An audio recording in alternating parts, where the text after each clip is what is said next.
tokoh pendidikan Kuala Krai, iaitu Cikgu Ibrahim Bisha selaku yang dipertua Majlis Pengetua Sekolah Malaysia Cabang Kuala Krai, yang saya kira sangat berpengalaman untuk berkongsi pandangan dalam hal ini. Jadi Cikgu Heng boleh dengar ya? Boleh. Okey. Baik. Sekarang ini kita melihat semua pihak sebenarnya seperti yang dijelaskan perlu memberikan kerjasama sepenuhnya bagi menentukan kejayaan PDPR itu sendiri. Kerana semua pihak yang dikatakan oleh Dato' YB tadi pun termasuklah pentadbir sekolah, PIBG, ibu bapa, guru dan murid.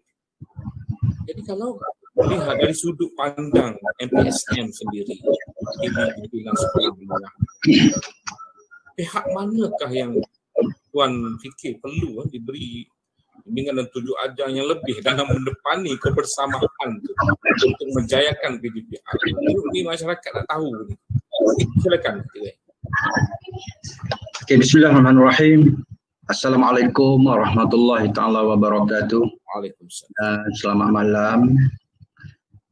Yang dimuliakan Tuan Moderator, Yang Mulia Tengku Abdullah Tengku Ismail, Yang Mulia Timbalan PPD Tengku Aminuddin Tengku Yusof, barisan pegawai-pegawai daripada PPD Kuala Krai, barisan ahli panel yang saya hormati, yang berhormat Ustaz Abdul Latif,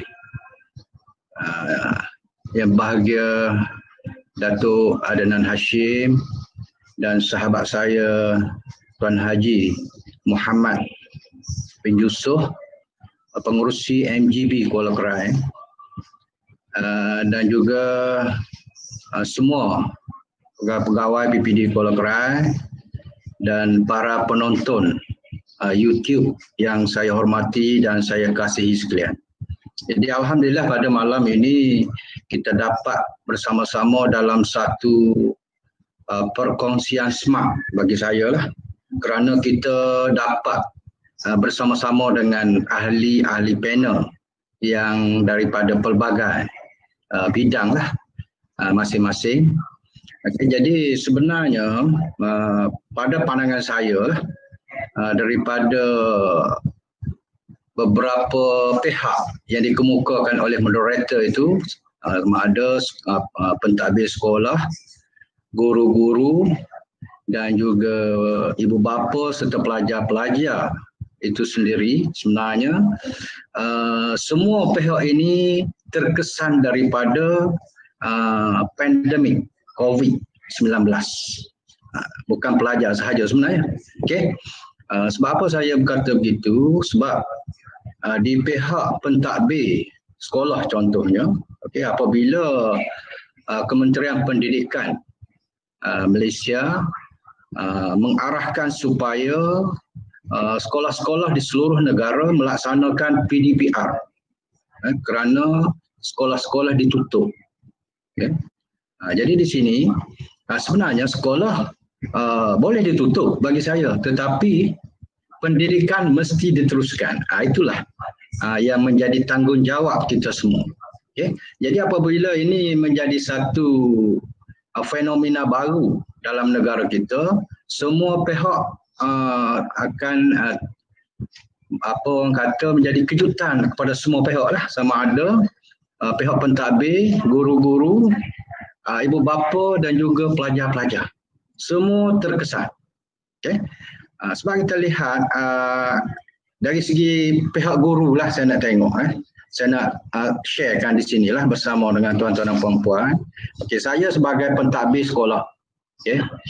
Jadi apabila menerima arahan daripada kementerian supaya kita melaksanakan PDPR sebagai alternatif, salah satu daripada alternatif menggantikan PDP-C sebelum ini semasa bersemuka.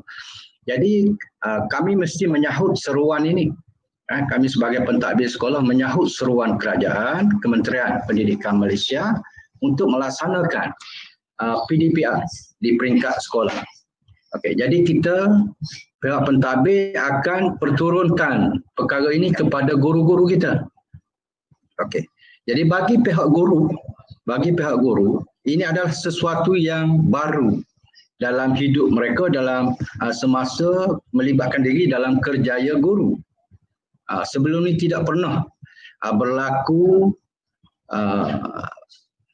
PDPR ataupun pengajaran dan pembelajaran di rumah dengan kita menggunakan medium tertentu lah.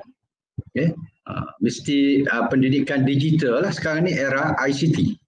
Jadi mesti dilaksanakan oleh semua guru kepada pelajar-pelajar yang sedang berada di rumah di waktu persekolahan, takwim persekolahan berjalan.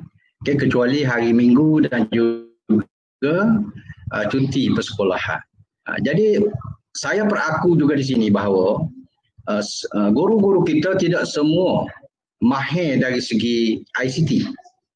Ya, mungkin ada segelintir lah dalam sekolah kita tu yang tidak mahir dengan ICT ni, dengan perkembangan digital. Okey, jadi kita sebagai pihak pentadbir mesti mengambil tindakan, mengadakan taklimat, mengadakan kursus, PLC dan sebagainya tentang bagaimana cara untuk guru-guru mengendalikan PDPR ini di dalam talian ataupun platform, sama ada WhatsApp ataupun Telegram ataupun melalui Google Meet dan sebagainya. Jadi kita ada guru yang mahir dalam bidang ini.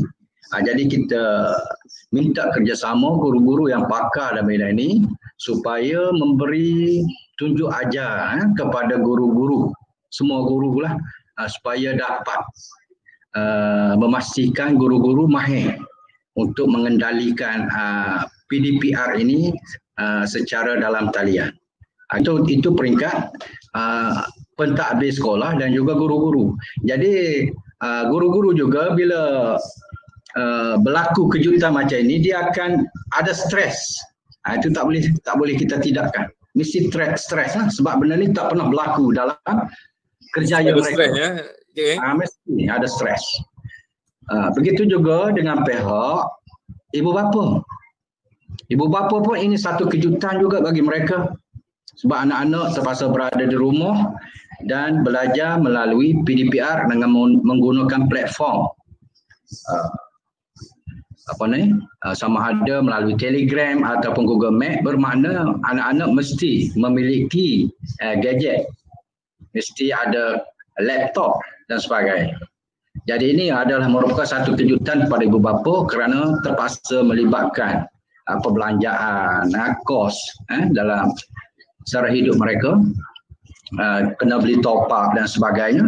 Jadi ini juga merupakan satu kejutan kepada ibu bapa dan saya pasti mesti berlaku stres dalam diri ibu bapa. Sebab benda ni benda baru bagi mereka juga. Okey, bagi kita semua.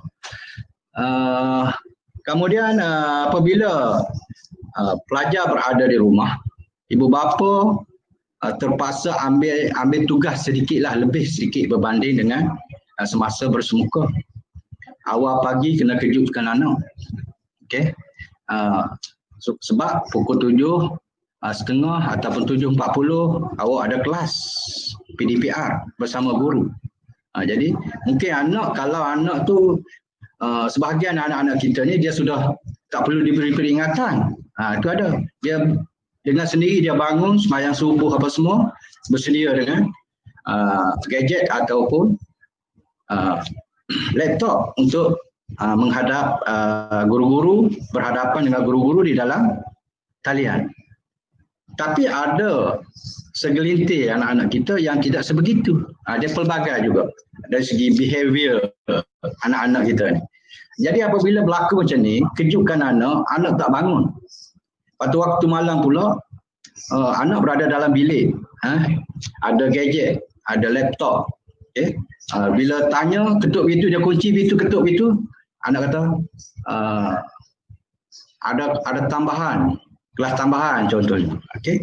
Sedangkan anak-anak sedang menggunakan gadget itu dengan contohnya main game ataupun tengok Korea dan sebagainya. Jadi benda-benda macam ni juga akan menimbulkan stres kepada ibu bapa. Begitu juga pelajar. Pelajar sendiri pun mesti stres. Tidak dapat tidur. Sebab dalam satu hari dalam 7 jam, 8 jam, 10 jam pun ada, mereka berhadapan dengan gadget di waktu PDPR. Ada, kita akui ada waktu-waktu rehat, tapi masa mereka bersama dengan gadget ini lama untuk PDPR, ini juga akan menimbulkan satu stres. Saya percaya juga kepada pelajar-pelajar kita. Jadi benda macam ni, semua entiti yang disebut oleh Tuan Moderator tadi sebenarnya stres semuanya sekali. Cuma kita di sini sekarang kita mengambil solusi. Kita mengambil solusi untuk kita mengawal kita punya emosi ataupun stres yang kita masing-masing hadapi. Pihak pendidikan, pentadbir dan juga guru-guru, kita kontrol di peringkat sekolah. Macam mana kita nak release stres yang dihadapi oleh guru-guru kita. Jadi kita kena ambil pendekatan, memberi tunjuk ajar kepada ada 1 minit lagi. 1 minit lagi. Kemudian bagi pihak ibu bapa pun sama. Jadi kita sekarang ni bersama-sama mendengar contohnya perkongsian pada malam ini pun akan release stres sebenarnya. Kita guru dan ibu bapa release stres. Begitu juga dengan anak-anak pelajar. Kita ibu bapa sepatutnya maknanya di rumah, mereka berada di rumah, kita kena ada touching dengan anak-anak. Touching, sentuhan. Sentuhan ini kena tanya khabar dia. PDPR tadi macam mana? Ananda Syafiq contoh. Kalau boleh dakap dia. Tanya macam mana? Sabarlah. Keadaan ujian ini kita semua terpaksa hadapi. Kemudian boleh bantu apa yang kita boleh bantu, tanya anak-anak. Top up masih ada tak untuk PDPR esok? Kita kena ada sentuhan. Bertanya khabar, kena ada komunikasi dengan anak-anak. Jadi saya rasa benda-benda macam ni dia boleh menghilangkan stres. Jadi pihak yang perlu, oleh kerana kita ni pihak sekolah dan ibu bapa ni kita pihak yang matang. Jadi pihak yang perlu diberi perhatian yang seriusnya ialah anak-anak kita lah, pelajar-pelajar. Itu bagi saya. Sekian, Doktor. Terima kasih kepada yang berusaha, Cikgu Ibrahim selaku YDP MPSM Kuala Kelang yang memberikan suatu pandangan mewakili guru-guru sekolah menengah. Jadi kita lihat realitinya di situ. Benarlah seperti apa yang dikatakan oleh Cikgu Ibrahim tadi, bahawa guru-guru kita tidak pernah melalui ataupun mengalami pengalaman PDPR ini, dan mereka tidak dilatih pun dalam corak pengajaran yang sebegitu sebelum ini.